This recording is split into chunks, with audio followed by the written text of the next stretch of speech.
आप सभी ग्रामवासियों नगरवासियों से निवेदन है कि आप लोग समय सत्संग में आकर के भाग ले। अभी का सत्संग तो प्रारंभ है ही, फिर अपराह्न काल में 2 बजे से सत्संग प्रारंभ होगा। फिर भंडारा कल का भी सत्संग है और कल शाम में समापन है।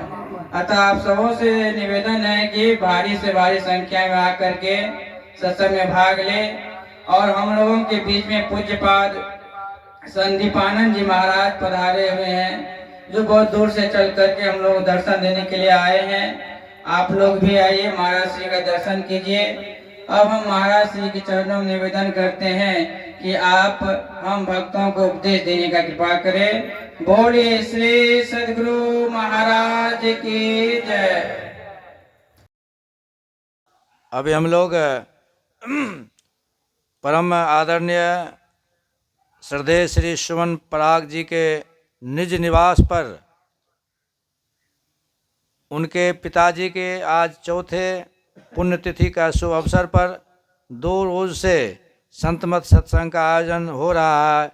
आज दूसरे दिन के प्रथम पाली के अवसर पर हम लोग परम पूज्य स्वामी संदीप आनंद जी महाराज की अध्यक्षता में करने के लिए बैठे हुए हैं, संपन्न होने के लिए जा रहा है।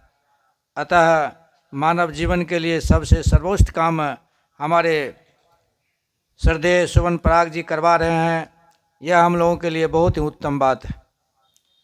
अब गुरु महाराज के असीम अनुकंपा से संत मत सत्संग के नियम के अनुसार सत्संग योग भाग 1, भाग 2, भाग 3 और भाग 4 से हम लोग श्रवण कर चुके हैं। और आज का जो प्रतिपाद्य विषय बना है, बड़े सूक्ष्म बातें की चर्चा हुई है।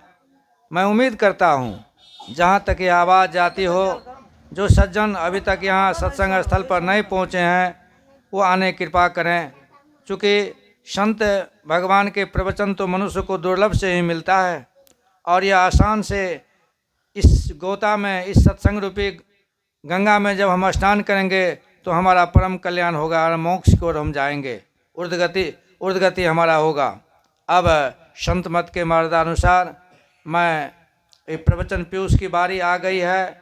इन्हीं शब्दों के साथ मैं पुनः मंच पर जो विराजमान हैं, उच्च आसन पर जो आसीन हैं, ऐसे पूज्य बाबा का हम हार्दिक अभिनंदन करते हुए मैं पुनः आपसे निवेदन करूंगा, जो आप अपने ज्ञान गंगा में हम लोगों को अधिक से अधिक समय दे करके नियोजित करने की कृपा करें।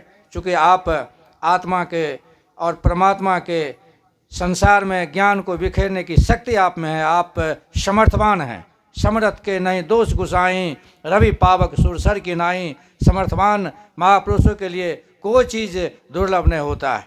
बोलिए प्रेम से श्री सद्गुरु महाराज की जय।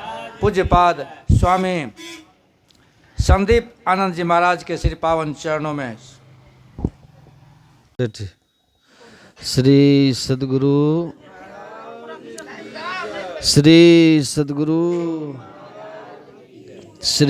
सद्गुरु महाराज की जय।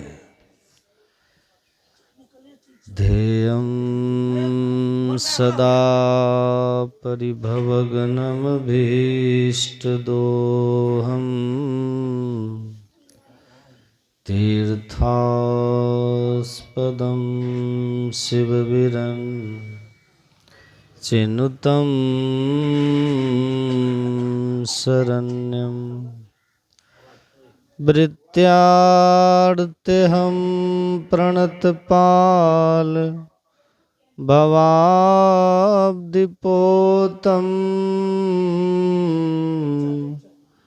वन्दे महापुरुषते चरणारविन्दं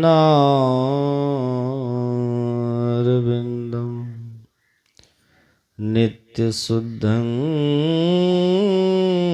निराभासं निराकारं निरञ्जनं नित्यबोधं चिदानन्दं गुरुं ब्रह्म नमाम्यहम्।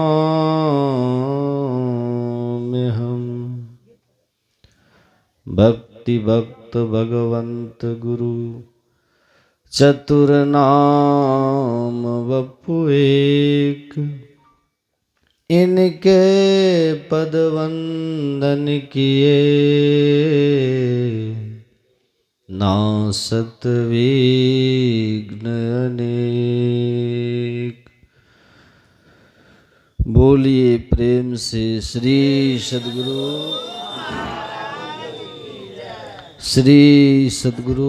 महाराज, श्री सद्गुरु महाराज की। कन कन में विराजमान 20वीं सदी के महान संत सद्गुरु महर्षि में ही परमहंस जी महाराज के युगल पावन श्री चरणों में बारंबार नमन।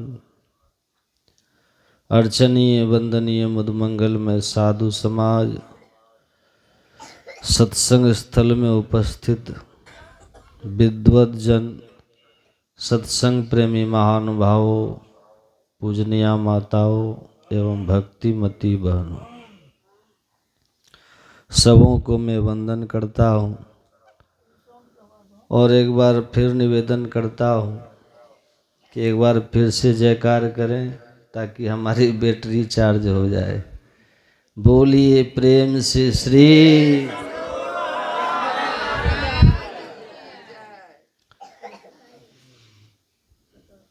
हम लोग अभी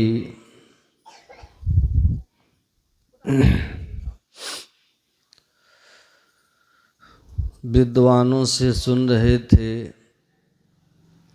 कि जो पाठ हुआ है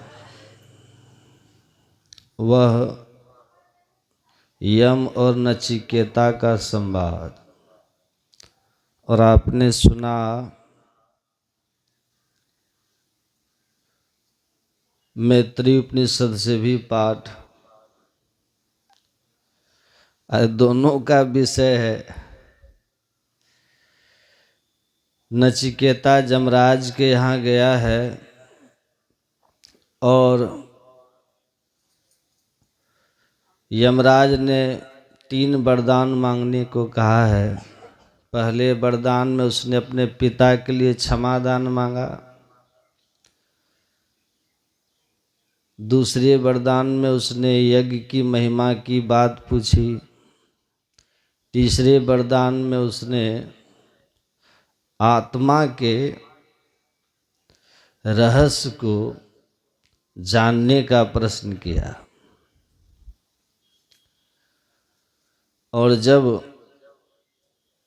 नचिकेता ने पूछा कि कुछ लोग कहते हैं कि आत्मा है, कुछ कहते हैं नहीं है,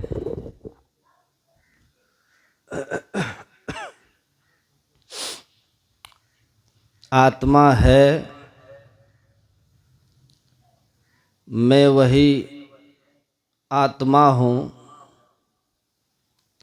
तो जन्म और मरण का ये जो चक्र है, इस चक्र से मुक्ति का क्या उपाय है?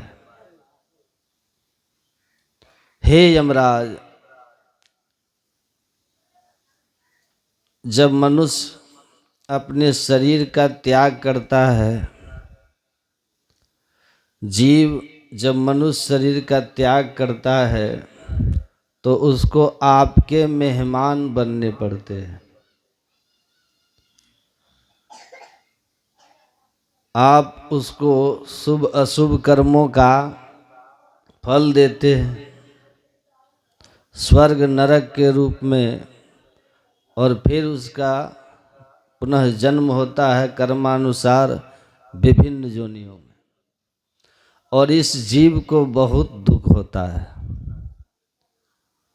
तो आप मुझे वरदान के रूप में यही ज्ञान दीजिए कि आत्मा क्या है और किस तरह वह आपके चक्र से मुक्त होगा। मरने के बाद आपका मेहमान न बनना पड़े, जन्म मरण समाप्त हो जाए, ईश्वर का हमको ज्ञान हो, तो आप हमें आत्मा परमात्मा संबंधी मोक्ष संबंधी ज्ञान दें। नचिकेता ने जब ये प्रश्न किया तो यमराज ने कहा कि ये बहुत गुरु प्रश्न है, बहुत गंभीर है, यह समझना और समझाना बहुत कठिन है, इसलिए तुम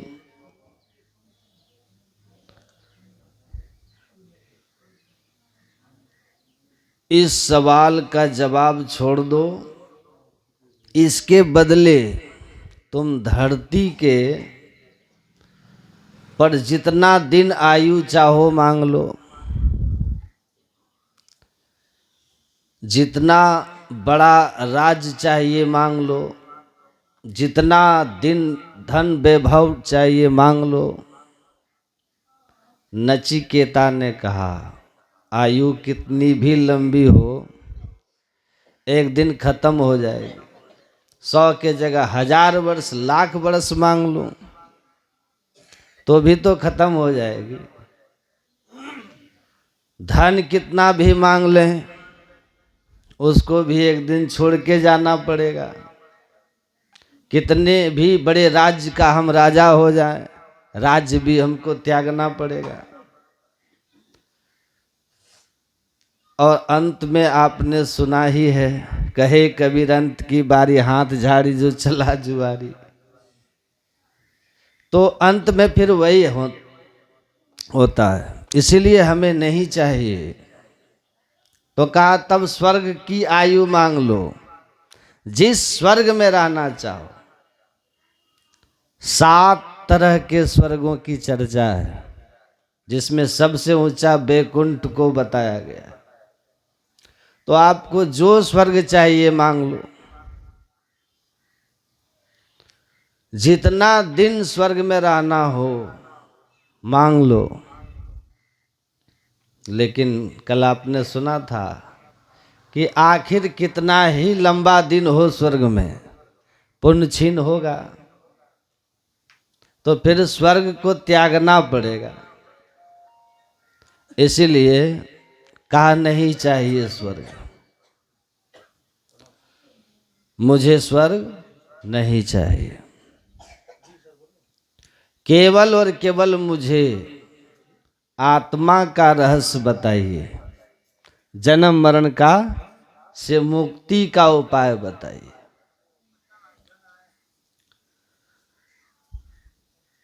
हर तरह से जांचने परखने के बाद यमराज ने को ये ज्ञान हो गया अच्छी तरह कि यह संसार के किसी भी प्रलोभन में आने वाला नहीं है, सच्चा अधिकारी है इस ज्ञान का। तो यमराज ने कहा कि सुनो, संसार उत्पत्ति विनाशशील है, संसार उत्पन्न हुआ है और संसार का नाश होगा। लेकिन इस संसार को बनाने वाले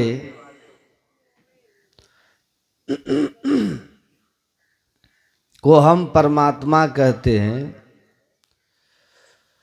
और जो परमात्मा है संसार का जो निर्माता है, वह परमात्मा इस संसार में रहते हुए भी संसार के बनने बिगड़ने से उस पर कोई असर नहीं होता। संसार बनता है बिगड़ता है, परमात्मा में कोई फर्क नहीं पड़ता।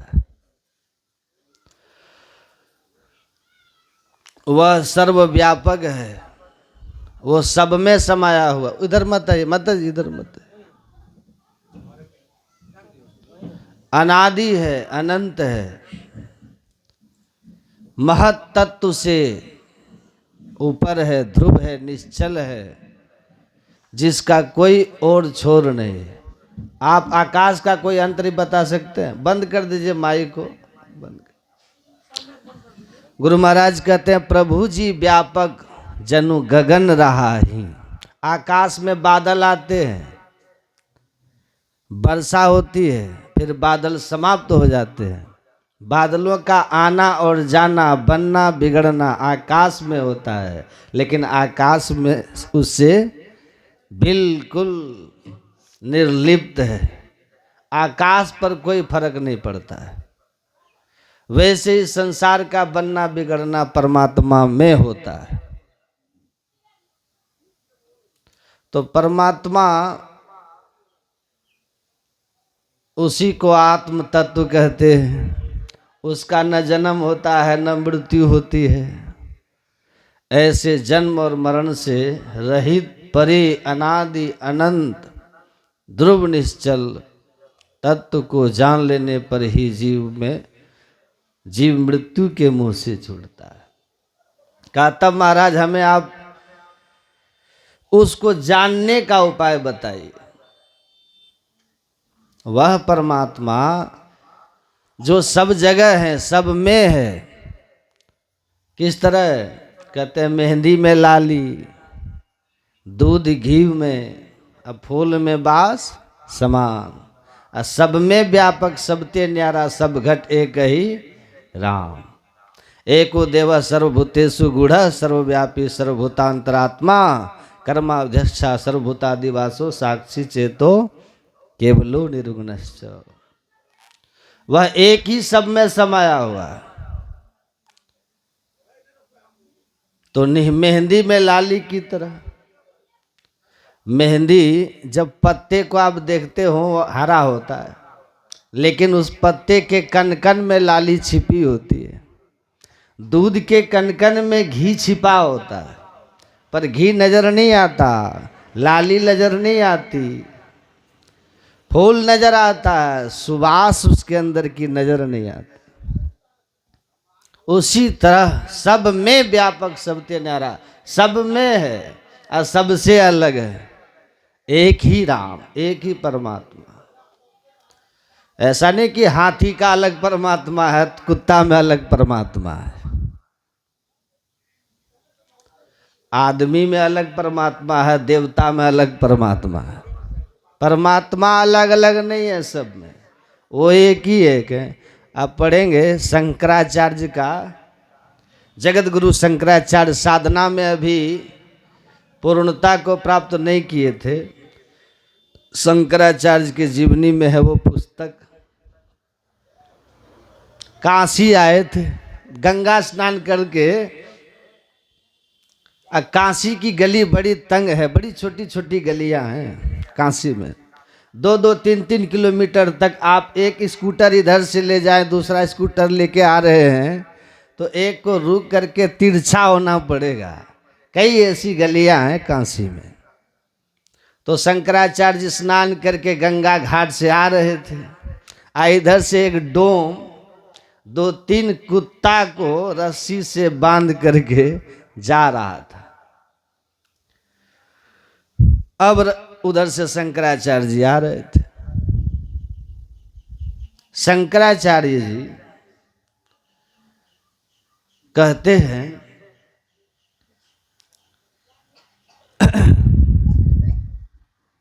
ए जी तुम एक साइड हट जाओ, अपने कुत्ते को रोको, एक साइड करो।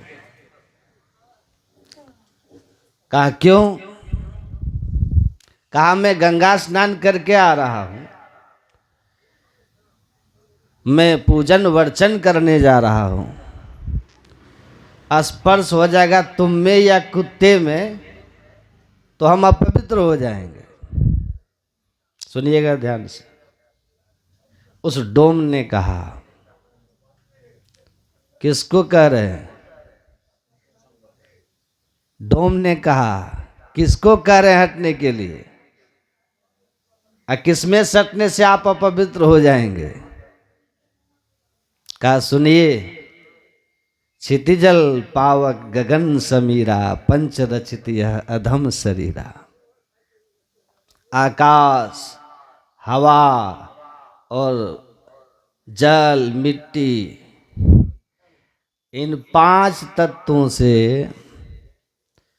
आपका शरीर बना है और इन्हीं 5 तत्वों से मेरा शरीर बना है। इन्हीं 5 तत्वों से कुत्ते का शरीर बना है। तो मिट्टी में मिट्टी सटे, हवा में हवा सटे, पानी में पानी, अग्नि में अग्नि, इसमें पवित्रता और अपवित्रता की क्या बात है? जिस चीज से आपका शरीर बना उसी से तो मेरा बना है और उसी से तो कुत्ते का शरीर बना है। तो शरीर भाव में तो हम तीनों बराबर हैं भाई। और अगर आत्मा को कह रहे हो हटने के लिए तो आत्मदृष्टि क्या है? से अगर देखें आत्मदृष्टि में तो आप समझ ही लीजिए, ईश्वर अंश जीव अविनाशी चेतन अमल सहज सुख राशि। जो आत्मा परमात्मा का अंश जीवात्मा के रूप में मेरे अंदर है, वही आपके अंदर में, वही कुत्ते के अंदर में है ना, वही तो कुत्ते के अंदर है।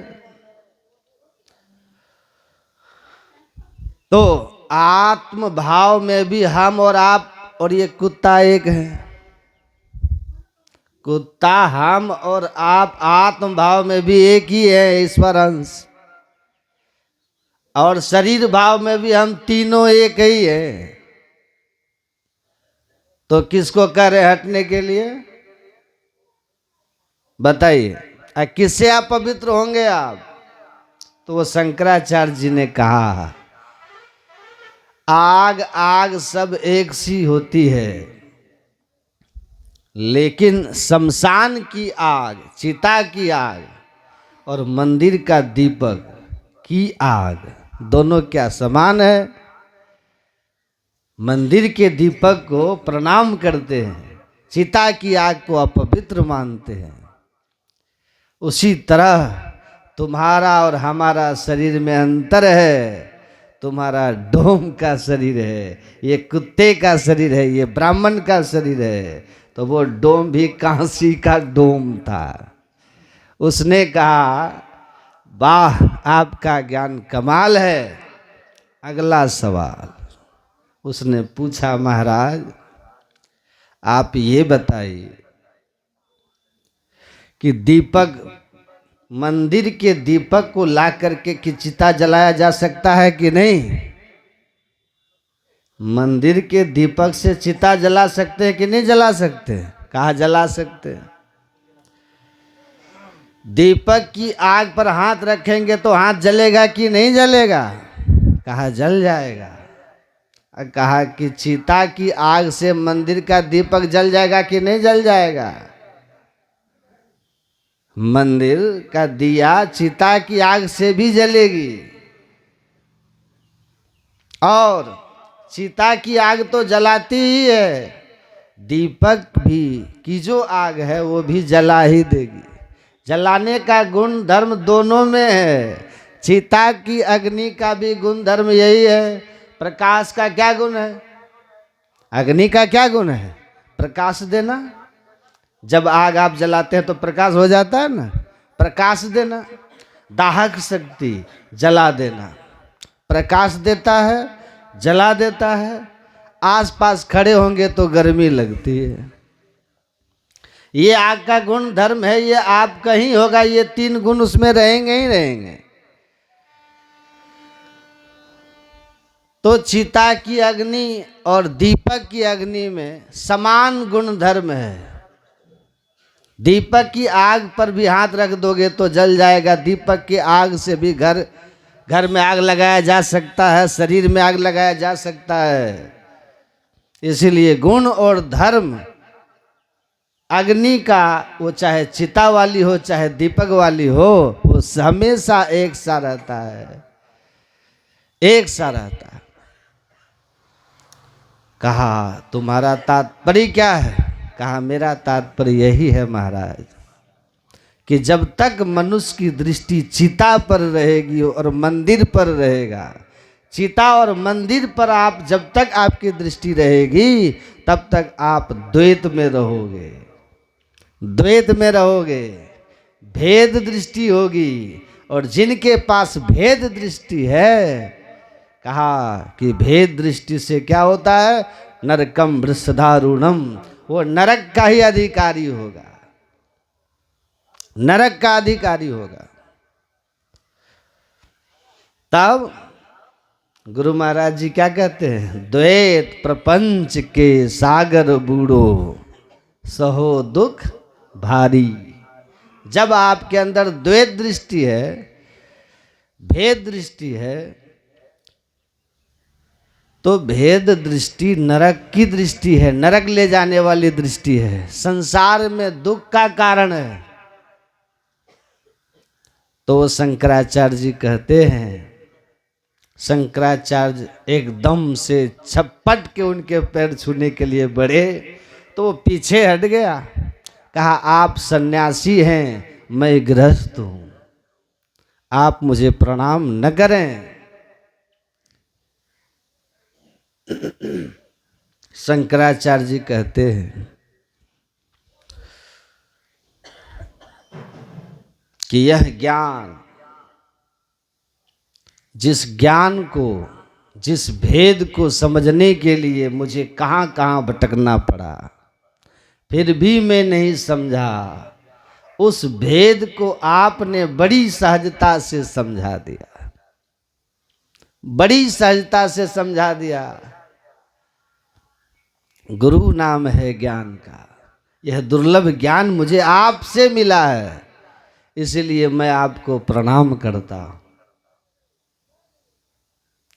कहानी की यही सच्चाई है। कहीं कहीं आपको मिलेगा कि कहते हैं कि भगवान शिव ही चंडाल के रूप में आए थे उसको ये ज्ञान देने। लेकिन काशी के डोम की विद्वत्ता की महिमा सब लोग जानते हैं।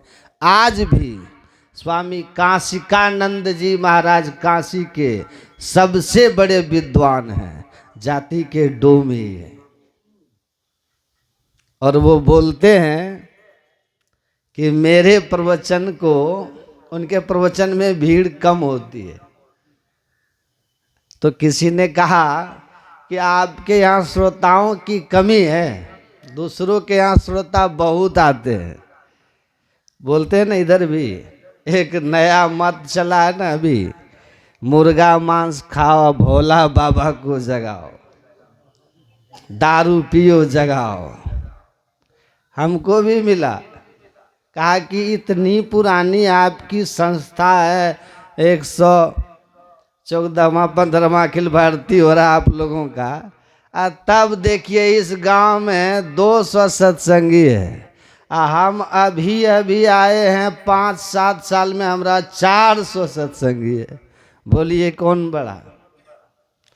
हमने कहा एकदम आप सही कह रहे हैं, बहुत सही कह रहे हैं। हमने कहा अरंड समझते हैं? अरंड, अरंड एक पौधा होता है, उसमें लगता है ना तेल उल निकलता है। हम बोले अरंड का जो लकड़ी है वो 1 कुंटल और चंदन 1 किलो, बताओ कौन विशेष? चंदन 1 किलो है, अरंड की लकड़ी 1 कुंटल है, बताओ कौन विशेष? किसकी कीमत अधिक है, किसकी महिमा अधिक है, बताओ? हैं? चंदन लकड़ी। चंदन 1 किलो खरीदोगे तो 5 किलो अरंड भी नहीं, 50 कुंटल हो जाएगा। कौन पूछता है उसको? उसको पूछता कौन है? हम बोले बताओ, भीड़ से जो है ना, भीड़ तंत्र जो है ना, वो चुनाव में भीड़ से फैसला होता है कि किधर भीड़ अधिक है। 51 मूर्ख भी एक तरफ हो जाएंगे ना तो 49 विद्वान के मत का कोई अर्थ नहीं होता है राजनीति में। लेकिन धर्म जो है वो बहुमत से नहीं चलता है। धर्म बहुमत से नहीं, धर्म तो ग्रंथ से चलता है, धर्म तो ज्ञान से चलता है। कौन से धर्म ग्रंथ से तुम्हारा भाई मत चला बताओ तो, कौन से धर्म ग्रंथ से? तो चुप। तो बहुमत नहीं चाहिए, यहाँ बहुमत नहीं, यहाँ तो शास्त्र मत है। यहाँ न पक्षपात कछु राखो, वेद पुराण संत मत भाखो। तुम बताओ कौन से ग्रंथ में हो? हम तो वेद पुराण, अभी आपको हमने वेद का ही अंश है ये कठोपनिषद, कृष्ण यजुर्वेद का, कृष्ण यजुर्वेद का अंश है। आपको हमने अभी वेद से सुनाया, आप कौन से वेद से सुनाते हो भाई? हम रामायण से साम्य पाठ करते हैं, आपके यहाँ कौन से ग्रंथ से होता है? तो एक परंपरा है, चल गया सस्ता सौदा है, सस्ता हे एकरा में कुछ लागे छे, खा पियो जे आत्मा मांगे छे सब ठीक छे, बस एक तो रुद्राक्ष ले ल आ हो गेले नमः शिवाय, चेला हो गेले।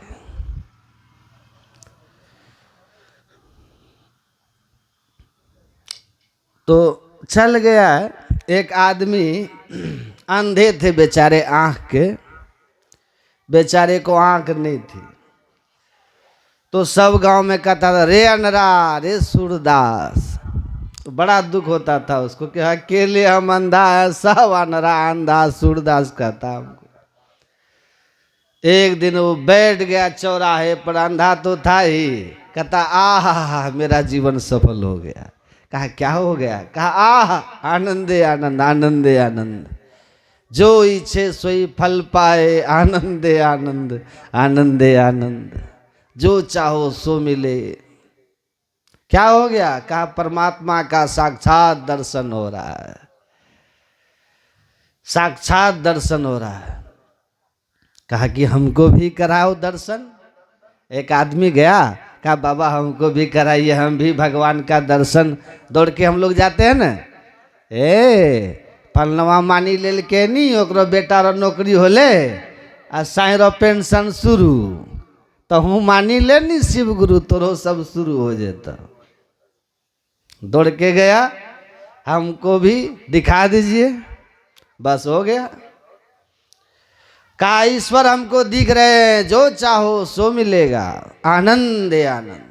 कहा हमको भी महाराज जल्दी ईश्वर दर्शन कराइए, हमको भी बहुत कुछ मांगना है, पाना है, मिलाइए हमको भगवान से, हमको भी।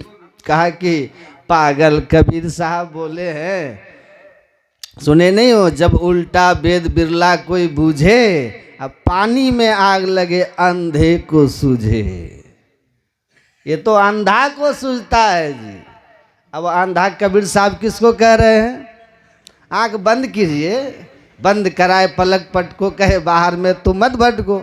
बाहर का पट बंद कर, अंतर का पट खोल।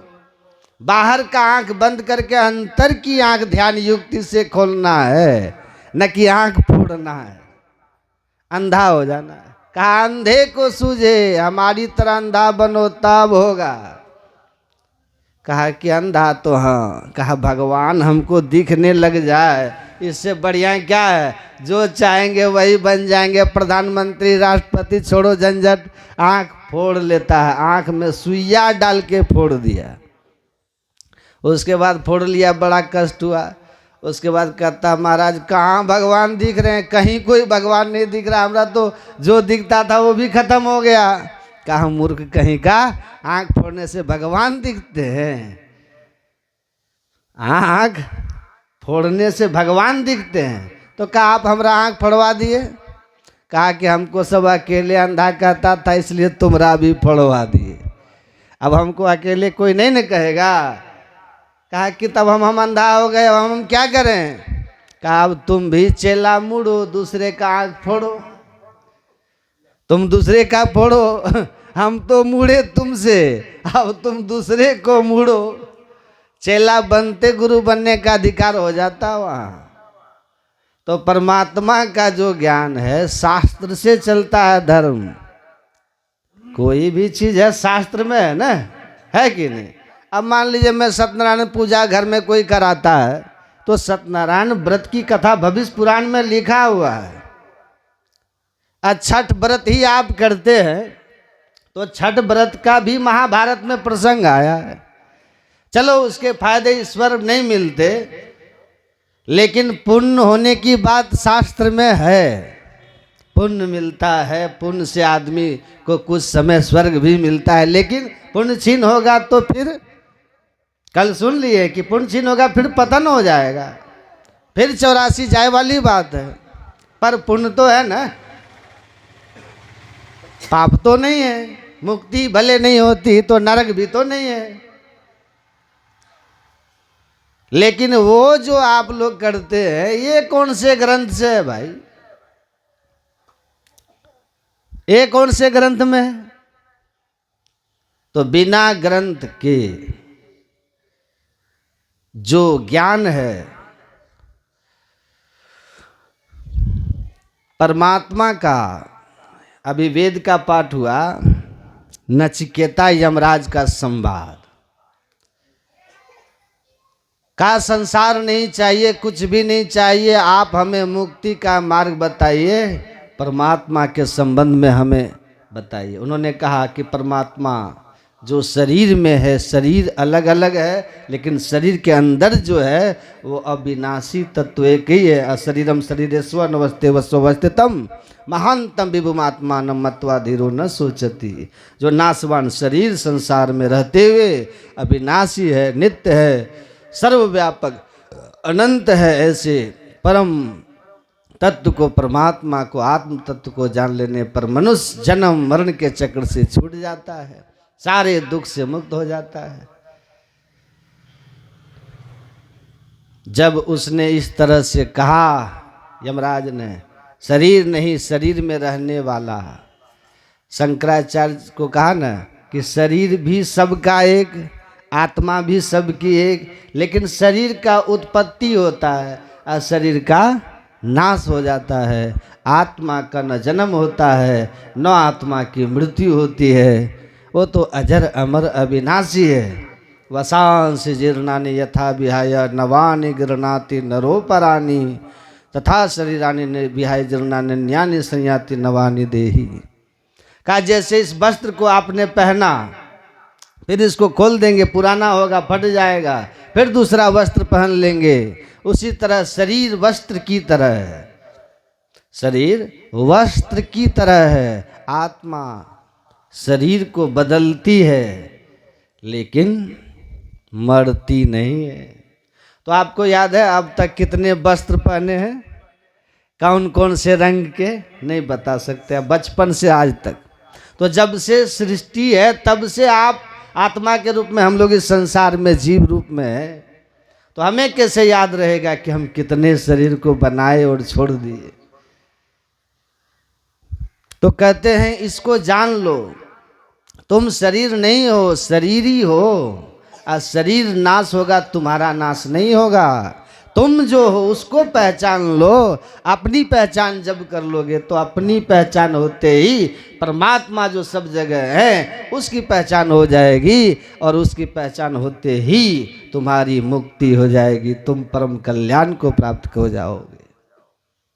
तो कहा कि महाराज उसको पहचानने का उपाय क्या है ये भी बता दीजिए।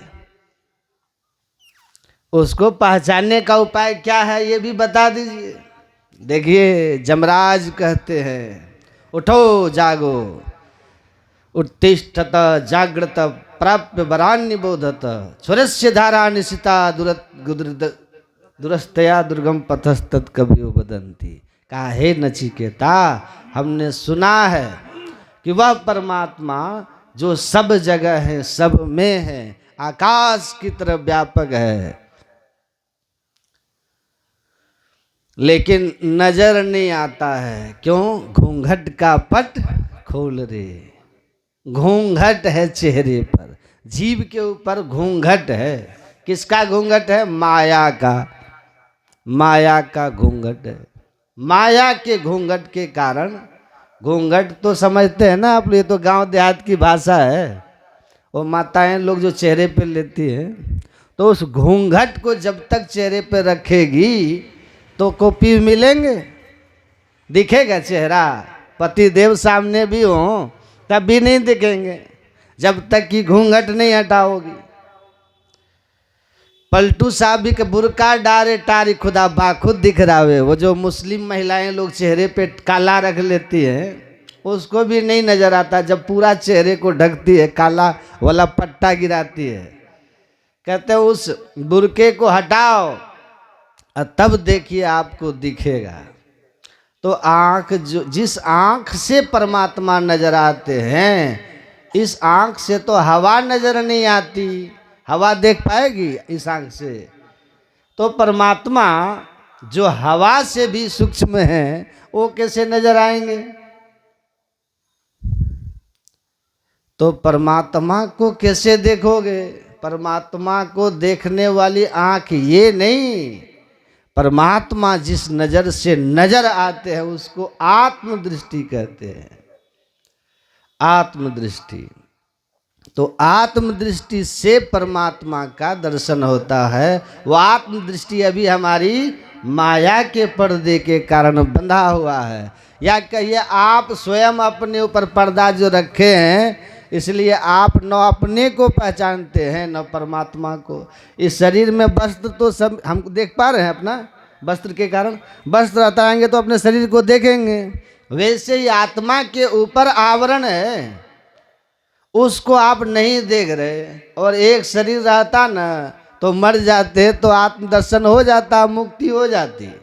लेकिन एक शरीर नहीं ना है, ये जैसे कपड़ा के नीचे हम गंजी पहने हुए हैं ना, गर्मी में एक स्वेटर ठंडी में पहनते, फिर देखिएगा कि हाफ स्वेटर, फिर कुर्ता, फिर गंजी, तब जाके देह है। वैसे ही चेतन आत्मा के ऊपर जड़ का 4 शरीर है। मरते समय जो आराम से, ये जो साधारण मृत्यु हम लोगों की होती है, तो एक कपड़ा खोल करके हम उतार दिए, बाकी 3 जड़ का आवरण के साथ चेतन निकल जाता है। इसीलिए 3 जड़ावरण रहने के कारण फिर पुनर्जन्म हो जाता है। आम की गुठली को आप अगर आम खा लिए, गुठली जमीन में फेंकिए तो गाछ आ जाएगा, वैसे ही गाछ आ जाता है, फिर नया शरीर आ जाता है। संत लोग कहते हैं कि सबको हटाओ, सबको हटा दो। अगर सुनिए, बोलिए श्री।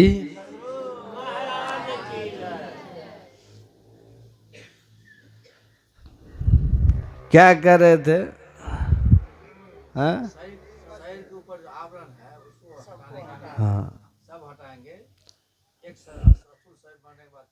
हाँ 3 शरीर रह जाता।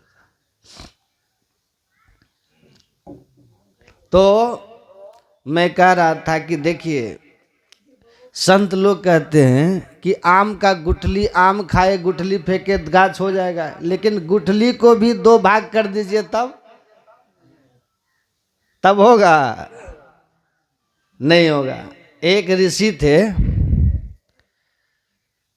अपने पुत्र को कहा ऋषि ने कि बरगद का एक फल लाओ, छोटा सा फल, उसको कहा तोड़ो, तोड़ा, उसमें पूछा क्या है, कहा कि इसमें बीज है, कहा बीज को तोड़ो, तो बीज को तोड़ा तो उसमें 2 दाल थी, दोनों दाल अलग हो गया, दोनों दाल अलग हो गया। तो पूछा कि अब बताओ उसके बीच में क्या है, कहा कुछ नहीं। कहा कि जब बीच में कुछ नहीं है तो फिर दोनों दाल को अलग अलग लगाओ तो लगेगा? चना का 2 भाग करके, मूंग का 2 भाग करके 2 दाल है ना, उसको अलग अलग लगाइएगा तो लगेगा? तो दोनों के बीच में जिसको तुम कह रहे हो वो कुछ नहीं है, वही सब कुछ है, वही सब कुछ है, बस तुमको नजर नहीं आ रहा है, नजर नहीं आ रहा है। अनाज है, गेहूं है, मक्का है, खेत में डालते हैं, उसके अंदर पौधा आता है, उसको थोड़ा गर्म कर देते हैं, भूंज देते हैं, फिर डालेंगे खेत में तो कीड़े पड़ जाएंगे, फसल नहीं होगा। तो वो जो गर्म करने के बाद उसमें जो खत्म हो गया वही चेतन है, वो समाप्त, वो निकल गया उससे। अब उसमें कोई उपाय नहीं है पौधा होने का। इस शरीर से अंतर साधन करके जब निकलते हैं तो एक ही शरीर से नहीं निकलते हैं। जीव के ऊपर जितने भी स्थूल सूक्ष्म कारण महाकारण के चारों शरीर हैं भीतर भीतर, वो आपको नजर नहीं आते, वो सूक्ष्म शरीर इस दृष्टि से नजर ही नहीं आती। अंतर साधन करके जिस महापुरुष को अंतर दृष्टि दिव्य दृष्टि हो जाती है, वो देखने लगता है कि सूक्ष्म शरीर निकल के जा रहा है, उसको नजर आता है। हमारे साथ एक महात्मा जी जा रहे थे, हमको बोले कि यहाँ प्रेत रहता है। हम बोले कि धप, एक तो रात का समय, ऊपर से प्रेत उरेत क्या बोलते हैं, कोनो अच्छा बात बोलिए। बांस के झाड़ के पास रुके थे लघु शंका करने के लिए, तो कहते यहाँ हो, यहाँ काहे रोक दिए, यहाँ प्रेत रहता है। तो हम बोले हाँ प्रेत रहता है, बेमतलब वाला बात मत बोलिए, भूत है प्रेत। तो हमको बोलता हाँ बाबा प्रेत रहता है यहाँ। तो बोला ना, तो हम बोले कि किधर है प्रेत बताइए तो बोलता है इस बांस में नहीं, इस बांस में है। अब वो जैसे बोला ना कि इस बांस में है, इस बांस में पूरा बांस हिला के वो प्रेत बता दिया कि हाँ हम हैं, पूरा बांस हिला दिया प्रेत। तो हम बोले कि देखिए उसको कुछ था ना, कुछ विद्या उनके पास हमसे विशेष थी, जिससे उन्होंने कहा कि इसमें नहीं इसमें है। और वो पूरा एकदम से बांस हिलाया कि हाँ हम हैं जी। हम बोले कि बदमाश आदमी होगा, पहले मर करके भूत बना है इसीलिए निडर है ही। प्रेतों में निडर है। तो हम बोले कि अच्छा चलिए चलिए तब यहाँ से, कौन ठिकाना है इसका कूद जाए देह पर, ये बदमाश भूत है। एक भूत पकड़ा था एक आदमी को, समझे, वो ओझा आया हनुमान चालीसा पढ़ने संत नगर है ना कुपाघाट के बगल में, आ करके कहा जब हनुमान चालीसा पढ़िए भूत भाग जाएगा। श्री गुरु चरण सरोज रह निज मन में करो सुधार, वर्णव रघुवर विमल जसु जा, क्या बोलते हैं, जो दायक फलचार बुद्धिहीन तनु जान के। जैसे बोला बुद्धिहीन तनु जान के, तो भूत वो साथे साथ बोलने लगा सुमिरो पवन कुमार बुद्धिया देहु हर कौलेश विकार। जो हनुमान चालीसा पढ़ रहा था ना, वो कहता धव सखड भूत है, ये तो खुदे हनुमान चालीसा पढ़ रहा है, ये क्या भागेगा। ये क्या भागेगा हनुमान चालीसा से, ये खुदे हनुमान चालीसा पढ़ रहा है, सखड भूत है। तो भूत भी हनुमान चालीसा पढ़ने लगता है। तो वही बात है, सबके पास वो विद्या नहीं है ना, वो उनको थी, उनको नजर थी, परखते थे, परख लिया, कहा यहाँ मत रोकिए ये प्रेत स्थल है। तो उसी तरह से जिनको ऐसी विद्या है, एक सूक्ष्म दृष्टि आ जाती है ध्यान करके, उसको कहते एक बिंदुता की प्राप्ति। वही बात अभी समझा रहे नचिकेता कि को जमराज, कि वो जो परमात्मा जो जाने वाला रास्ता है ना, जिससे सब शरीर सारे घूंघट सारे आवरण से आत्मा मुक्त हो जाती है और अपने को पहचान लेती है कि मैं चेतन आत्मा हूँ। अब फिर परमात्मा को भी अपने से ही पहचान लेती है कि वो परमात्मा है। चेतन आत्मा जब अकेली हो जाती है, जड़ के सब शरीरों से मुक्त होकर के योग साधना के द्वारा, तो फिर अपनी पहचान करती है और फिर अपने से पूरे कण कण में व्यापक परमात्मा को देखने लगती है। तब उसके सामने कोई पर्दा नहीं रहता। जो भगवान अभी छिपे हुए हैं ना, वो उसके लिए प्रत्यक्ष हो जाते हैं। मेहंदी की लाली उनके सामने, दूध का घी उनके सामने प्रकट हो गया, क्योंकि उसने दूध को मथ दिया है। अब मथ करके उसने मक्खन निकाल लिया, मक्खन को गर्म करके घी निकाल लिया, तो अब दूध का घी अलग हो गया कि नहीं हो गया? प्रत्यक्ष हो गया ना। उसी तरह महापुरुष कहते हैं साधन करके होगा, लेकिन वो रास्ता जिस रास्ते में घुस के आप इस माया के आवरणों को हटाइएगा, घूंघट के पट को हटाइएगा, तन में पिल पांचों तन पारा जा पाओ प्रभु सार, पांचों शरीरों को पार कीजिएगा, वो रास्ता बड़ा सूक्ष्म है। कितना सूक्ष्म है? कहा छुरस्य धारा निशिता, छुरे की धार की तरह एकदम तीक्ष्ण और सूक्ष्म रास्ता है। गुरु नानक ने कहा खन्नी तीखी बाल हुनी की, छुरे से भी तेज की नोक से तेज और बाल की भी नोक से ज्यादा सूक्ष्म है। गुरु महाराज कहते हैं बाल नोक से में ही दर में ही हो पत पावे। ये बाल का जो नोक है ना, उससे भी ज्यादा में ही महीन सूक्ष्म वो रास्ता है जो आपके अंदर में ईश्वर के द्वारा बनाया हुआ है, जिस राह पे चल के परमात्मा तक पहुंचा जाता है, माया के आवरण से मुक्त हो जाता है। लेकिन जमराज ने कहा नचिकेता हमने ये सुना है, पर ये रास्ता है कहाँ, उसमें प्रवेश कैसे किया जाता है ये हम खुद ही नहीं जानते। ये जानना चाहते हो तो किसी संत सदगुरु के शरण में जाओ। वे इस राह पे चल करके पहुंच गए। बिन दया संतन की में ही जानना इस राह को, हुआ नहीं होता नहीं वह होनारा है नहीं। जब तक इस संत सदगुरु के पास नहीं जाओगे वह इस रास्ते को नहीं बता सकता। जमराज ने कहा हम नहीं जानते, सुने हैं कि सूक्ष्म रास्ता है, मनुष्य के शरीर में ही है, बताते सदगुरु हैं वो सूक्ष्म रास्ता कहाँ। इसलिए जाओ। अगर तुम समझते हो कि आँख कान नाक जीभ त्वचा ये इंद्रियों के द्वारा तुम परमात्मा को परख लोगे तो ये ऐसा नहीं हो सकता है, क्योंकि इंद्रियां बहिर्मुख हैं। आँख से जो देखते हो वो रूप है, वो नाशवान जगत है। आँखों से जो देखिए सो तो आलम फना है रे। इस आँख से जो देखते हैं वो नाशवान चीज है। जो भी बताइए क्या रहने वाला है, जो आँख देख रही है सब एक दिन चले जाएंगे। जेरा जाएंगे हम जानी, राज करनते राजा जय हैं, रूप करनते रानी, चांदो जय हैं, सूरजो जय हैं हवा और पानी, जेरा जाएंगे हम जाने। कहते एक दिन ये सब चले जाएंगे, सब का नाश हो जाएगा।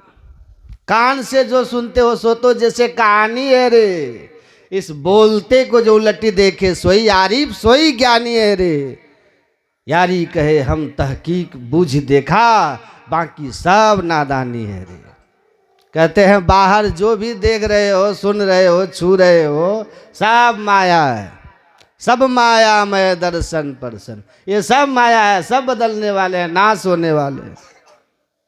इस बोलते को जो लट्टी देखे, बोल कौन रहा है? बोलता ब्रह्म है राम प्यारा। बोलने वाला परमात्मा का अंश है, राम का प्यारा है।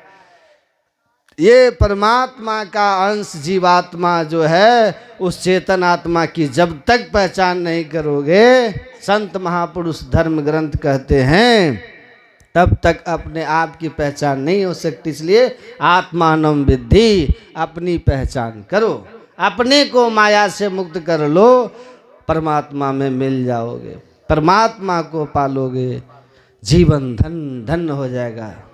रास्ता सूक्ष्म है, गुरु बताते। इसीलिए कबीर साहब कहते हैं बिना सदगुरु नर रहत भुलाना, खोजत फिरत बाट नहीं जाना। बिना सदगुरु के भुलाए रहते, कहीं से कहीं लोग भटकते रहते, यहाँ वहाँ जहाँ तहाँ। लेकिन कोई ध्यावे द्वारिका, कोई जगन्नाथ, साधु संग हरि भजन बिना कछु नावे हाथ, कुछ नहीं मिलता। तो जो मिलेगा वह संतों की कृपा से अंतर साधन करके मिलेगा, अंतर की दृष्टि खोल के मिलेगा, उस सूक्ष्म मार्ग में प्रवेश करके मिलेगा। कोई ध्यावत है मथुरा नगरी, कोई जाए बनारस बास करे, जब व्यापक तत्व पहचान लिया तब भ्रम का भंडा फोड़ दिया। उसको पहचान लिया जो सब जगह है, भ्रम का फंडा फोड़ दिया। ऐसी गुरुदेव करी कृपा, मेरे मोह का बंधन तोड़ दिया। मोह मतलब अज्ञानता, अज्ञानता का बंधन था ना कि काशी मथुरा प्रयाग में मिलेंगे। मीराबाई को जब बैराग हुआ ना, घर छोड़ी, तो कहाँ कहाँ नहीं भटकी कृष्ण की खोज में। लेकिन जब संत रविदास जी काशी में मिले और उसको यही ध्यान बताया, श्वेत सुखमना मीरा सोए, सुषुम्ना ध्यान, बिंदु ध्यान, दृष्टि योग, शिव नेत्र का ध्यान। उस ध्यान में जब उसको सफलता मिल गई तो मीराबाई यही बात कहती है, जिनके पिया परदेश बसत हैं, लिख लिख भेजे पाती। पहले चिट्ठी चलती थी ना, तो कहते जिनके पिया परदेश में, वो चिट्ठी भेजती, अपना हाल चाल सुनाती हैं। मेरे पिया मेरे हिये बसत हैं, बात करूं दिन राती। मेरे पति तो मेरे हृदय में बसते हैं, उनसे दिन रात बात होती है। न पल बिछड़े पिया हमसे, न हम बिछड़े प्यारे से, उसी से नेह लागी है, हमन को बेकरारी क्या। वो अब हमसे एक पल भी छुड़ते ही नहीं, क्योंकि हमने उनको अपने में प्रीतम पावे, तपन यह जिय की बुझावे। अपने में पिया को पा लिया, जो तड़प थी जिंदगी की वो खत्म हो गई। नैहरवा हमका नहीं भावे, कबीर साहब कहते, नैहरवा हमका नहीं भावे। साईं की नगरी परम अति सुंदर, जहाँ कोई जाए न आवे। पानी पवन तह चांद न सूरज को संदेश पहुँचावे। आगे चलो पंथ नहीं सूझे, पीछे दोष लगावे। कही विधि ससुरा जाऊं मोरी सजनी, बिरहा जोर जगावे। बिन सदगुरु कोई नहीं आपन, जो यह भेद बतावे। जब तक सदगुरु नहीं मिलेंगे तब तक आप और आपके पिया परमात्मा एक ही शरीर में हो। तू और तेरे पी भी घट ही अंतरे। आप और परमात्मा तो सब जगह है, तो आपके अंदर में भी है और आप अपने शरीर में हो ही हो, दोनों एक ही शरीर में, लेकिन घट ही में परदेश। मिलन नहीं होता, खोजते चलते हो, कहाँ कहाँ भटकते चलते हो। संत मिलते हैं, बता देते हैं कहाँ भटक रहे हो, कहाँ भटकता फिर रहा तू है। तलाशे यार में रास्ता सहरग में है, दिलबर पे जाने के लिए वो रास्ता तुम्हारे अंदर में है। देखिए भगवान बुद्ध ध्यान करते, तस्वीर देखे ना परमात्मा को पाने के लिए। आज टीवी देखते होंगे तो हम भी देखते हैं, मोदी जी जा कर के कहाँ गुफा में आंख बंद करके बैठे हुए थे, केदारनाथ में ध्यान कर रहे। देखिए ध्यान ही मोक्ष का सबसे, मोक्ष का एकमात्र उपाय है ध्यान। यही असली भक्ति है। जिस भक्ति में ध्यान नहीं है ना, उस भक्ति से सुख और शांति जीवन में नहीं आने वाली। अब मुक्ति तो बड़ी दूर की बात है, मुक्ति तो बड़ी दूर की बात है। शांति भी जीवन में आपको नहीं मिलेगी ध्यान, बिना ध्यान के कितना भी उपाय कर लीजिए। मास फागुन मस्त होय के किए बहुत बनाव हो, ऊंचे महलन जड़ित मणिगन, सुख तबऊ नहीं पाव हो। कुल भलरु रूप भलरु त्रिया भल पायो सही, शांति तब हूँ ना मिले बिनु ध्यान के सपनों कहूँ। स्वप्न में भी संभव नहीं है, जिसको ध्यान जो नहीं करते उसको परमात्मा की प्राप्ति, सुख और शांति जीवन में मिल जाए। इसीलिए ध्यान ईश्वर भक्ति का मूल साधन है। इससे इतर भक्ति आसार भक्ति है, आपको थोड़ा पुण्य दिलाकर स्वर्ग दिला सकती है, लेकिन आपका जीवन शाश्वत सुख शांति जीते जी प्राप्त कर ले, ये तो केवल ध्यान से संभव है। इसीलिए ध्यान करना चाहिए, ये भक्ति का मेन स्रोत है। तो मीराबाई को भी मिले रविदास जैसे संत, तो बता दिया कि भाई आप बैठिए, आप बाहर मत भटकिए, सीधे सुखमन बिंदु को गहवाया बाबा देवी ने। सूक्ष्म मार्ग का पता बताया, कैसे तुम्हारे शरीर में सूक्ष्म मार्ग है। सदगुरु मिलते हैं तो बताते हैं। सदगुरु मिलया संशय छूटे, घर में होए प्रकाशी, लोभ और मोह सब ही छूटे, गावे मीरा दासी। सदगुरु मिलया संशय छूटे, सदगुरु मिलते हैं तो ये भटकन छुटाते हैं। काशी प्रयाग की बात नहीं करके कहते हैं कि अपने अंदर में खोजो, निज तन में खोज सज्जन, बाहर न खोजना, काहे रे बन खोजन जाई, सर्वनिवासी सदा अलेपा, तो ही संग समाए। अपने में खोजने का तरीका, युक्ति बताते हैं, साधना बताते हैं। सदगुरु मिले, सदगुरु मिलेंगे तब। अन्य तो आजकल बहुत गुरु है, मुर्गा अंडा खाओ फिर भी गुरु है कि नहीं, सीधे गुरु है। एक गुरुजी थे स्कूल में, पढ़ाने वाले गुरुजी, कुर्सी पर सो गए थे। जिला शिक्षा पदाधिकारी आ गए तो इस कुर्सी पे सो रहा था गुरुजी। पूछा, है क्या पढ़ा रहे थे? है क्या कर रहे हैं? कहा सर पढ़ा रहे हैं। क्या पढ़ा रहे? आप तो सो रहे थे। कहा नहीं सर हम सो नहीं रहे थे। तब कहा हम इन लोगों को रामायण की बात बता रहे थे, रामायण की बात बतला रहे थे अब बच्चों को। उसी में हम इन लोगों को हम दिखा रहे थे कि कुंभकर्ण कैसे सोता था, प्रैक्टिकल दिखा रहे थे सर। इसी में आप आ गए तो आपको लगा कि हम सो रहे हैं, हम सो नहीं रहे थे, हम इनको करके दिखा रहे थे कि कुंभकर्ण इसी तरह खराटा मार के सोता था। तो वो बोला शिक्षा पदाधिकारी कि अच्छा तो क्या पढ़ा रहे थे? तो कहा सर कि सीता स्वयंवर पढ़ा रहे थे। अब पढ़ाए उढ़ाए कुछ नहीं थे, सोए हुए थे। तो कहा सीता स्वयंवर पढ़ा दिए? तो हाँ सर पढ़ा दिए थे। तो कहा कि तब पूछते हैं बच्चों से। कहे जी लड़के बताओ, शिव का धनुष किसने तोड़ा? भगवान शिव का धनुष किसने तोड़ा? सीता स्वयंवर में भगवान राम ने क्या तोड़ा था? शिव के धनुष कोई न तोड़ने वाले से सीता जी की शादी होनी थी, कोई नहीं तोड़ सके, भगवान राम ने तोड़ दिया तो सीता से शादी हो गई। तो उन्होंने कहा सीता स्वयंवर में तो धनुष ही न टूटा होगा, है? तो पूछा कि शिव का धनुष किसने तोड़ा? तो बच्चा सब कहता है, कहा बोलो जी। कहा सर हम नहीं जानते हैं सर किसने तोड़ा। कहा अच्छा ठीक है तुम बताओ जी किसने तोड़ा? कहा सर हमने नहीं तोड़ा, हमने नहीं तोड़ा। तीसरा से पूछा है तुम बताओ? कहा सर हम तो सर आज ही स्कूल आए, 2 दिन से बुखार लगा हुआ था, हम आए ही नहीं सर, तो हम न तोड़े हैं न हम जानते हैं कि किसने तोड़ा। सुन करके जवाब शिक्षा पदाधिकारी का तो दिमाग गर्म हो गया। कहा कि क्या शिक्षक है आप, क्या पढ़ाते हैं आप, क्या अनुशासन है, यही आप शिक्षा दिए हैं सबको। हम पूछ रहे हैं शिव का धनुष किसने तोड़ा, तो हमने नहीं तोड़ा, तो हम आए ही नहीं, तो हम तो जानते ही नहीं है, हमने नहीं तोड़ा, हमने नहीं तोड़ा, ये क्या उत्तर है? किसने तोड़ा?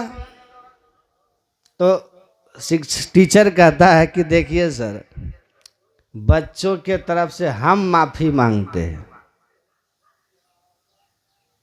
ये लोग बच्चे हैं, गलती से कोई तोड़िए दिया होगा शिव का धनुष, तो आप इतना नाराज काहे हो रहे हैं? गलती से कोई शिव का धनुष तोड़ ही दिया होगा तो आप इतना नाराज काहे हो रहे हैं? आप जो वो था ना, इतने गुस्सा हुए कि अरे तो मास्टरों नहीं जानता है, अब पढ़ा था सीता स्वयंवर, कहता बच्चा गलती से तोड़ दिया होगा। गया हेड मास्टर के पास, कहा सर इस स्कूल को हम बंद करवा देंगे। क्या हो गया सर? अरे आपका टीचर सो रहा कुर्सी पर, पूछने पर कहता सीता स्वयंवर पढ़ा रहे, बच्चों से पूछे कि शिव का धनुष किसने तोड़ा, तो हमने नहीं तोड़ा, हमने नहीं तोड़ा। और बच्चे कहे तो कहे हम मान गए, लेकिन टीचर से कहे कि यही सिखाए बच्चों को, बताइए शिव का धनुष किसने तोड़ा, कहता हमने नहीं तोड़ा, हमने नहीं तोड़ा। तो आपका शिक्षक कहता है कि सर नाराज मत होइए, बच्चे हैं, गलती से तोड़ दिए होंगे, इनके तरफ से हम माफी मांगते हैं। बताइए, ऐसा बोलना चाहिए कि बच्चे हैं, गलती से तोड़ ही दिए होंगे? यही जवाब है टीचर का। हेडमास्टर कहता सर वो तो बच्चों की बात छोड़िए, टीचर को ऐसा नहीं बोलना चाहिए, उनको समझना चाहिए वस्तु स्थिति को। आप नाराज नहीं हो सर, हम हैं ना, हम हैं ना सर। एक धनुषे का न बात है, मध्याह्न भोजन से कुछ पैसा बचता है ना, बनवा करके आपको पहुंचवा देंगे, समझे। उसके बाद वो शिक्षा पदाधिकारी भागा उस स्कूल से निकल के, जब तक रहे घूम के नहीं गए। कौन जाएगा?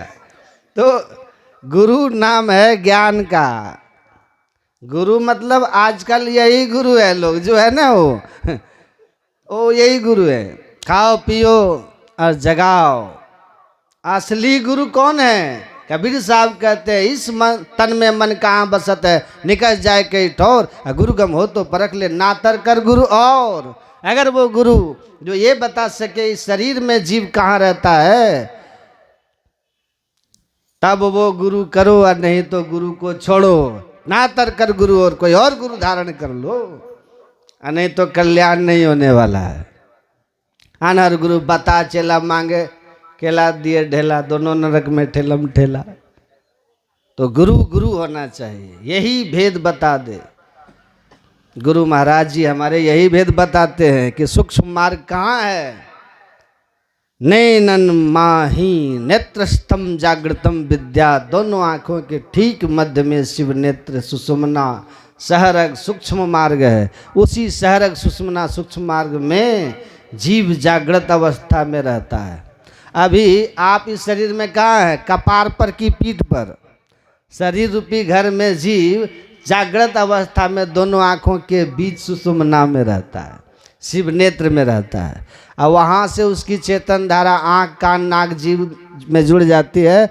बल्ब जैसे जल रहा है यहाँ, लेकिन इसका लाइट पूरे फैलता है ना हॉल में, वैसे ही जीव जागृत अवस्था में यहाँ रहता है।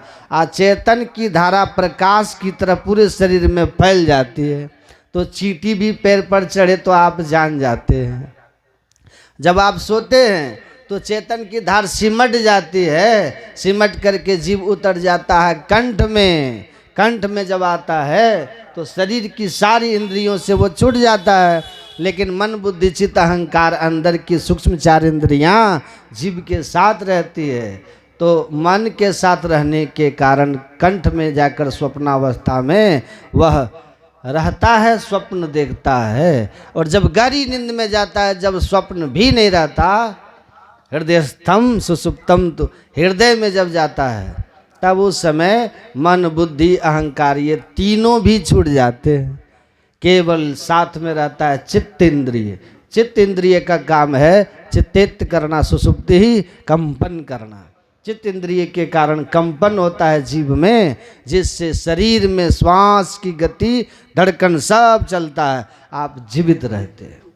फिर जगते हैं, कंठ में आते हैं, स्वप्न देखते हैं, और फिर दोनों आंखों के बीच में यहाँ पहुँच जाते हैं, जग जाते हैं। चेतनधार संपूर्ण शरीर में चली जाती है, पूरे शरीर का ज्ञान, संसार का ज्ञान होने लग जाता है। तो यहाँ तो हम लोग आते जाते रहते हैं। महापुरुष कहते हैं यहाँ से ऊपर चलिए, नीचे मत उतरिए, ऊपर उठिए। सूक्ष्म मार्ग में जाने के लिए ऊपर उठिए। वो ऊपर उठने के लिए फैले हुए चेतनधार का सिमटाव कीजिए। गुरु महाराज कहते हैं मन तुम बसो तीसरो ने नाम तन से चल दीजिए रे। जहाँ आप बैठक में हैं, यहाँ से ऊपर की ओर चलिए। वो रास्ता सूक्ष्म है, अपने को समेटिए। समेटने के लिए पहले दीक्षा में गुरु मंत्र बताया जाता है कि आप राम राम कृष्ण कृष्ण गुरु गुरु, जो भी आपको दीक्षा में मंत्र दिया गया उसको आप एकाग्र चित्त होकर के मंत्र का जप कीजिए। मंत्र जप करने से आपका मन शुद्ध होगा, मनोवृत्ति सिमटेगी, बहुत तरह के ख्याल हट जाएंगे, केवल गुरु का मंत्र ही रह जाएगा। जब गुरु मंत्र से मनोवृत्ति सिमटेगी आपके चित्त में शुद्धि होगी। और गुरु मंत्र के सतत जप करने से गुरु महाराज कहे ये कल्प वृक्ष है, कल्प विटप है, इसको जपने वाला जो इच्छे सोई फल पावे, जो इच्छा करता है उसको प्राप्त हो जाता है, सारे शुभ इच्छाओं की पूर्ति होती है। कहा उसको काल नहीं छेड़ता है। इसीलिए गुरु मंत्र का जप करते रहिए। उसके बाद फिर मंत्र जप करना छोड़ के कहते हैं इष्ट रूप का ध्यान कीजिए। भगवान कृष्ण ने भी कहा मंत्र जप करने के बाद हे उद्धव पहले मेरे सर्वांग का ध्यान करो। इंद्रियार्थेभ्य मनसा कृष्ण तन मनः बुद्धिया सार्थिन धीर प्रणयन मयि सर्वतः।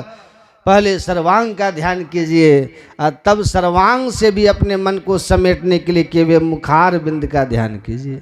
केवल जिस इष्ट को आप मानते हैं, जिस भगवान को आप दीक्षा के समय ध्यान के लिए आपको बताया गया, मंत्र जपने के बाद पहले उनके पूरे शरीर का, फिर उसके बाद केवल सर्वांग मुखार बिंद का ध्यान कीजिए।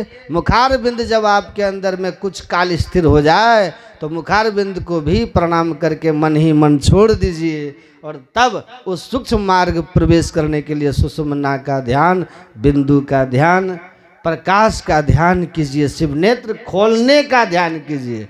जो शिव नेत्र अभी बंद है उसको खोलने के लिए दृष्टि योग है। तो क्या करते हैं, कैसे खोलते हैं? शरीर में जो बिंदु नाद महालिंगम शिव शक्ति निकेतनम देहम शिवालयम प्रोक्तम, शरीर में जो शिव शक्ति है उस शिव शक्ति के दर्शन करने के लिए, उसको पाने के लिए इस शिव नेत्र को खोलना पड़ता है। उसके लिए शिव नेत्र खोलने की युक्ति है, वो युक्ति दृष्टि योग कहलाती है। दीक्षा में बताया जाता है कि किस तरह बाईं दाईं दृष्टि धारों को आपस में मिला दीजिए। ये दृष्टि से चेतन की धारा निकलती है, वो जहाँ तक जाती है वहाँ तक का दृश्य देखती है। लेकिन जब दोनों दृष्टि को जोड़ देंगे तो बल्ब का नेगेटिव पॉजिटिव तार जोड़ते हैं ना बैटरी का, तो बल्ब जलता है। वैसे ही बाईं दाईं दृष्टि की धारों को जोड़ने की कला से, गुरु की युक्ति से जोड़ देंगे ना, जैसे दोनों धारें आगे जा कर के मिलेंगी अंधकार में प्रकाश हो जाएगा, ज्योतिर्मय बिंदु आपको प्रत्यक्ष हो जाएगा। अब वो जैसे ही बिंदु का दर्शन हुआ समझिए बाट खुली, तब जानिए अंतर भया उजास, अंदर का सूक्ष्म मार्ग खुल गया। आप पिंड से ब्रह्मांड में, अंधकार से प्रकाश में चले गए। दिव्य दृष्टि हो गई आपको।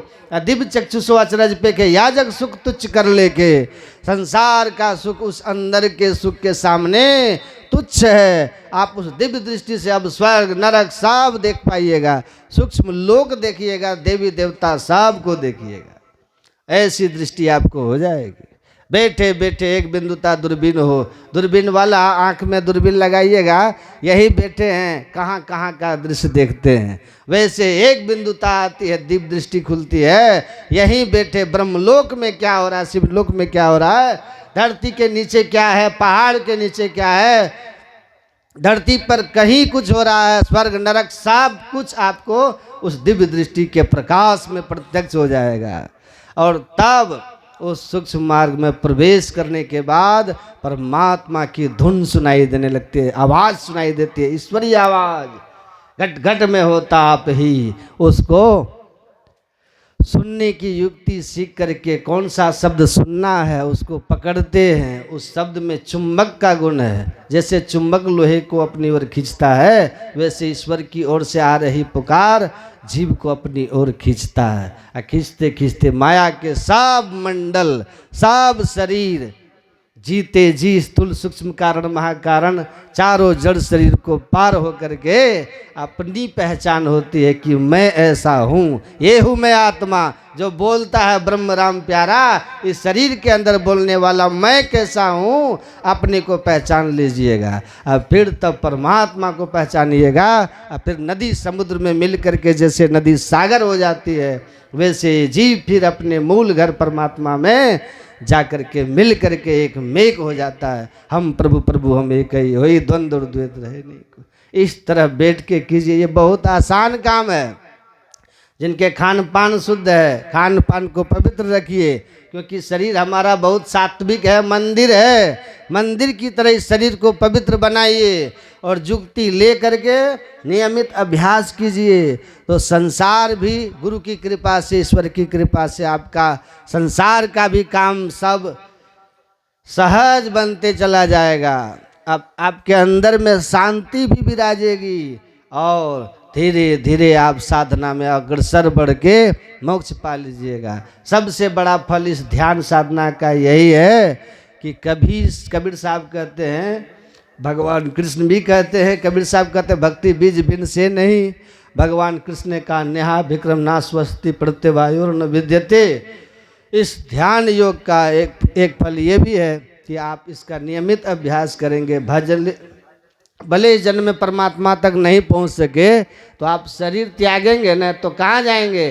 कहा स्वर्ग जाएंगे, बहुत विशाल स्वर्ग सुख भोगेंगे। अब फिर आपका जन्म जब होगा किसी पवित्र श्रीमताम गेहे या योगी नाम कुलेन च या किसी महान योगी के घर में आपका जन्म होगा और वहाँ से फिर गुरु महाराज आप संस्कार आपको भक्ति में जोड़ देंगे, जहाँ से बढ़ते बढ़ते आप मोक्ष को प्राप्त कर लेंगे। मतलब मनुष्य शरीर से और नरक का मुंह ये नहीं देखने देगा। अगर आप ध्यान नहीं किए, बहुत तरह के और पुण्य किए तो पुण्य से स्वर्ग तो होगा, लेकिन पुण्य छीन होगा तो मनुष्य शरीर नहीं मिलेगा। देखते हाथी बन जाओ, बहुत सोना दान किए हाथी बन जाइए राजा घर के। हाथी के देह पे कितना सोना रहता है राजा घर में। घोड़ों को भी कितनी सुविधा रहती है, देखते हैं ना। कुत्ते भी राजा घर के कुत्ता। हम कलकत्ता में ये नागपुर में धर्मपाल अग्रवाल जी हैं, उनके यहाँ गए सत्संग करने। सत्संगी है वो लोग। कुप्पा घाट का जो पुल बना हुआ है ना समाधि वाला, अकेले बनवा दिया। उनके यहाँ गए थे तो उनके यहाँ जब हम लोग गए थे तो धर्मपाल अग्रवाल, तो उनके घर पर एक कुत्ता है, कुत्ता था, नौकर घुमाता था उसको। तो हम पूछे कुत्ता कितने का है? कहा 3 लाख का। बोले अच्छा 3 लाख का। कार में उसको घुमाता है, सुबह टहलाता है, गार्डन में ले जा करके गर्म पानी से नहलाना, सरफ से नहलाना, खाने के लिए बहुत अच्छा। बैठता था सोफा पर कूद के, कभी इसके गोद में उसके गोद में, है ना। हम बोले तुम ही इसको देख रेख करते हो जी? तो हाँ, नौकर को मजाल है सोफा पर पलंग पे मालिक के गोद, मालकिन के गोद में जाके बैठ जाए। सोफा पर भी नहीं बैठ सकता, कुर्सी पे भी नहीं बैठ सकता मालिक के सामने। कुत्ता को गोद में बैठाता है। तो हमने कहा कितना वेतन मिलता है सब करने का? बोला 7,000 रुपये। अब तो बढ़ गया, 10,000 हो गया होगा। कहा 10,000। आते हैं सुबह इसको नहला धुला देते हैं, घुमा फिरा देते हैं, फिर हम दिन में अपना काम उम करते हैं, शाम में फिर आकर के इसको 1 घंटा टहलाते हैं। हम बोले अच्छा तो 10,000। हाँ।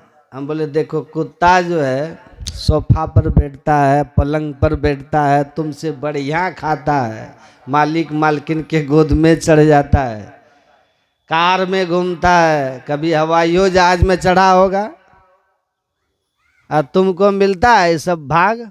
कहा कि नहीं, हमको तो हम तो गरीब हैं। हम बोले कुत्ता बनिएगा, कुत्ता के जगह पर तुम जाओगे? हट हट, कुत्ता क्यों बनेंगे? कुत्ता काहे बनेंगे? तो कुत्ता काहे बनेंगे? कुत्ता की सेवा कर रहा पर कुत्ता नहीं बनना चाहता है, तो वो कुत्ता का पुण्य है।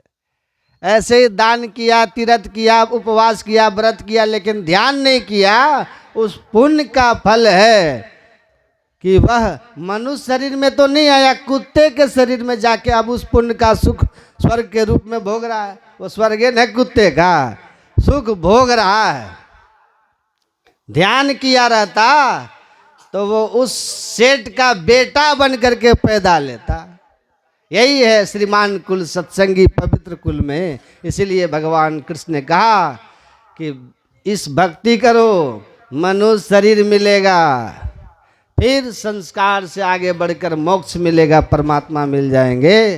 तो ये सूक्ष्म मार्ग जो है दीक्षा में बताया जाता है कि किस तरह मंत्र जप और इष्ट रूप के ध्यान के बाद 2 नैना बीच सन्मुख देख वाम दोक्षे निरुंधन्ति प्रविशन्ति सुषुम्नायाम ब्रह्मरंध्रम प्रविशन्ति तास्ते अन्ते परमाम गतिम। इस तरह सुषुम्ना में प्रवेश करके बाएं दाएं दृष्टिधारों को मिलाते हैं। ये बहुत सहज है। सीख लीजिएगा तो कोई भी काम आसान, नहीं जानिएगा तो सब भारी।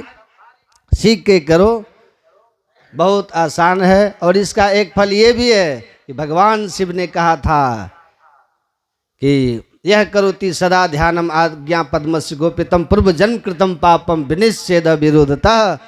जो इस तरह से शिव नेत्र का ध्यान करता उसके पूर्व में किए हुए पाप का नाश हो जाता है। तो पापे न नरक ले जाता है, पापे नाश हो गया।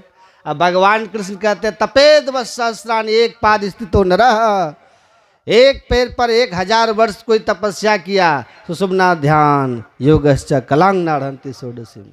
लेकिन कोई सुषुम्ना के ध्यान में एक क्षण भी उसने सफल हो गया, उसमें मुहूर्तमपि योगच्छेन्ना सागरे मनसा सह सर्वम तरति पापा नाम तस् जन्म शतार्जितम। भगवान कृष्ण ने कहा, हे अर्जुन, जो सुषुम्ना के ध्यान में एक क्षण भी अपने अंदर में टिका सका है और उससे जो उसको पुण्य होगा वो 100 जन्मों के पाप को नाश करने वाला होगा। 100 जन्म का पाप नाश हो जाएगा एक क्षण सुषुम्ना में वृत्ति ठहरने का। तो ये कितना महान है। इसीलिए गुरु से दीक्षा लेकर खान पान पवित्र करके साधन भजन कीजिए, इसी में जीवन की सार्थकता है। और नहीं तो संत कहते हैं हमर काम है मेरा कहना। पुजदल बहादुर बाबा कहते थे ना, मेरा काम है कहना, हम कह दिए।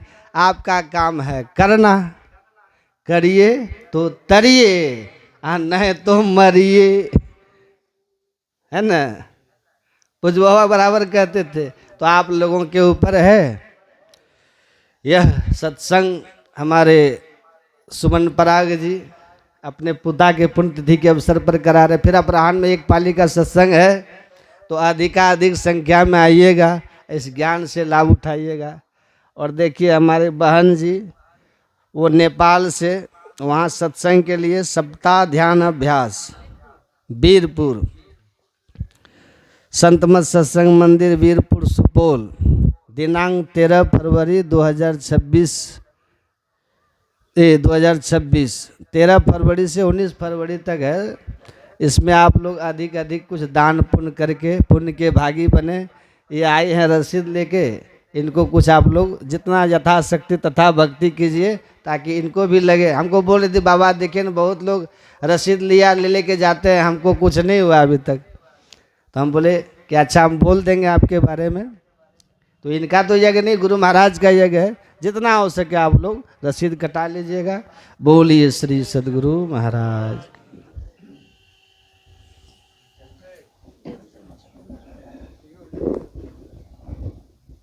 मत के रति गति भूते भलाए, जब जे जतन जा जो पाए।